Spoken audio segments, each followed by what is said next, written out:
Yeah, I just want to firstly say that I'm really proud to be the manager of the Stronger Christchurch Infrastructure Rebuild team.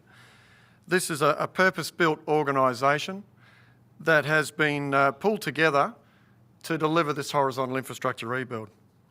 This is not one project, this is a program of many hundreds of projects that are going to be rolled out over the next 5 years. The scale of this rebuild has not been seen before in New Zealand and I dare say in Australia. To deal with a recovery of this size and a program of this size, we need a well-structured and disciplined organisation, and that's what SCIRT is. Let me just step you through a couple of key milestones that we've had in the last 12 months. So the Alliance was formed in May.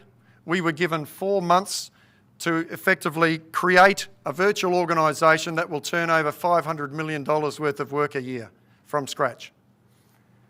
We were ready to go 1st of September, and we picked up the work that was already being done through Council in the emergency response work.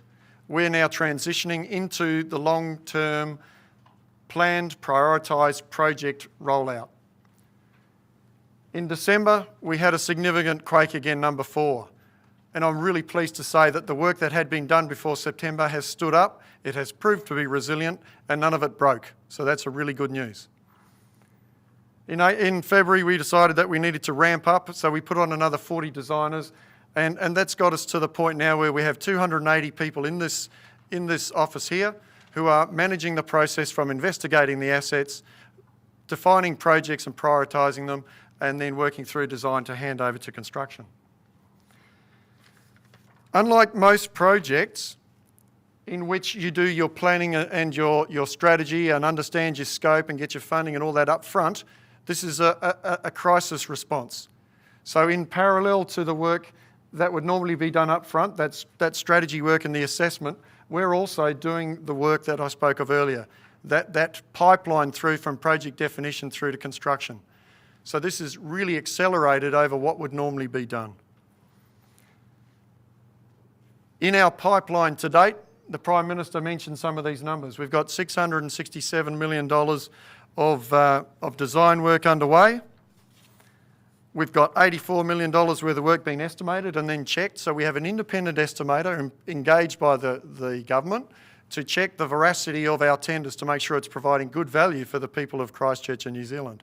And so far, their estimates are ours are within 1.4% of each other. That's another good story. We've got $90 million worth of work happening out there at the moment, and $65 million has been completed and is in the process of moving forward. So in the context of any construction project, and I've been involved in 30 years of construction, this is really good progress that's been made. What we've achieved here in 12 months is I've never seen it before. What does that look like in the field? The Prime Minister walked you through some quantities, and I won't build on more than that, but it should be in your pack. We have a 3-tiered value proposition here at SCIRT, and it's been driven by the board down through to where we are. So it's about doing the right work. So that's about strategy and making sure we have the networks that will carry this city forward for the next 50, 100 years. It's about doing the right work at the right time. So that's prioritisation and the need to prioritise the work properly. And it's about driving efficiency. We need to be working through the program and improving productivity at all times. So that prioritisation process, which takes us through a number of steps and sucks in external influences such as the work that's being done at SARA around the social elements of the rebuild and the economic elements of the rebuild, and the environmental issues, all of those things feed into that process as well. And we end up with a timelined schedule. So that schedule has been developed by catchment area for the whole of the work that we need to do. So it's pretty well laid out a map for the next 5 years of work. We've got a very detailed program for the next 6 to 18 months of work, but we need to maintain flexibility so that we can react and respond to the requirements of potentially another seismic event or some need of the client organisations. So we have a reprioritisation process that is undertaken quarterly That feeds into our schedule, so we reprioritise and we issue a new schedule every quarter to inform people of what's going on. We're in the ramp-up phase in the construction stage, so we've already ramped up the asset assessment. We've got 280 people out in the city with cameras up pipes and doing survey and all sorts of things, understanding what is the condition of the network.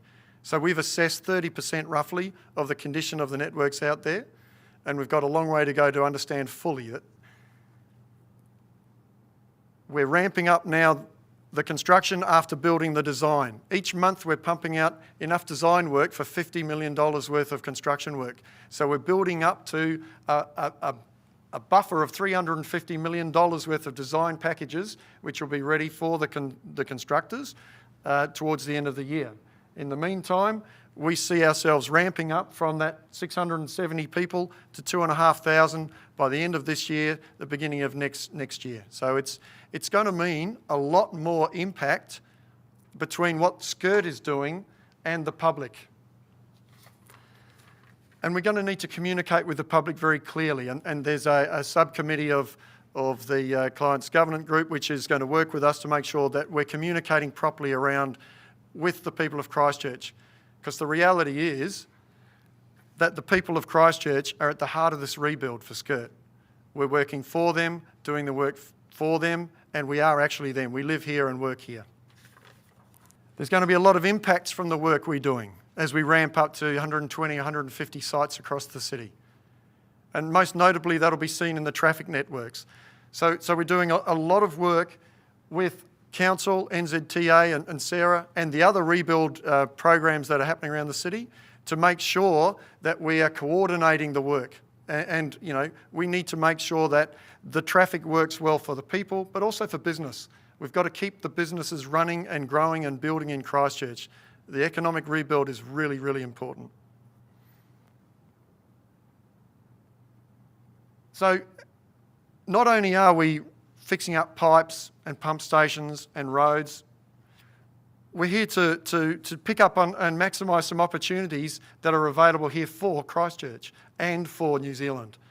So we're going to leave a legacy of resilient infrastructure that Minister Brownlee spoke of. But we're also leaving a legacy of a safer construction industry. We're raising the standards of safety performance across the industry in Christchurch, but also across New Zealand. NZTA are picking up on some of the initiatives we've started and are rolling them out across the whole country. We've got massive employment opportunities.